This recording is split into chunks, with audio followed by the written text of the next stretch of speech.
আপনার যদি থাকে। আসলে বেনাপোল এখন ব্যবসা বান্ধব পরিবেশ হয়েছে। বেনাপোল দেখতে আগের থেকে অনেক সুন্দর হয়েছে। বেনাপোলে এখন ব্যবসার দিন দিন ডে বাই ডে প্রসার হয়েছে এবং আমরা বিশ্বাস করি ব্যবসায়ীরা বেনাপোল বন্দরের দিকে ঝুঁকবে এবং আমরা এটাও বিশ্বাস করি যে পর্যটকরা এখন বেনাপোলে এসে পর্যটন মোটেল পায়। আগে তো বেনাপোলে থাকার জায়গা ছিল না এবং প্রাকৃতির যে সৌন্দর্যটা কোনো অংশে দেশের অপর এলাকা থেকে বেনাপোল যে খুব বেশি পিছিয়ে আছে তা নয়। হয়তো বেনাপোল ওপারে নাই, বেনাপোলের আশেপাশে প্রাকৃতিক সৌন্দর্য কিন্তু যথেষ্ট রয়েছে। তাই আমি আহ্বান করব যে পর্যটকরা আমাদের বেনাপোলে আসুক এবং যারা ব্যবসায়ী বড় বড় ব্যবসায়ী তারা যদি পর্যটন শিল্পে বেনাপোলে ইনভেস্ট করতে চান তাহলে এই নগরের মেয়র হিসাবে আমি তাদেরকে সব ধরনের সহায়তা করতে চাই।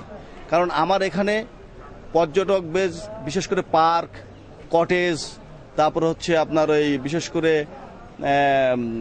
এই যে এখন ছোট্ট ছোট্ট সিটি এবং 100 বছরের পুরনো আদি বাংলাদেশের গ্রাম, এইভাবে সুন্দর সুন্দর তৈরি করলে আমার মনে হয় ব্যবসায়ীরা যদি তৈরি করে ইনভেস্ট করে সেই জায়গা আমি দেব, সেই পরিবেশ দেব।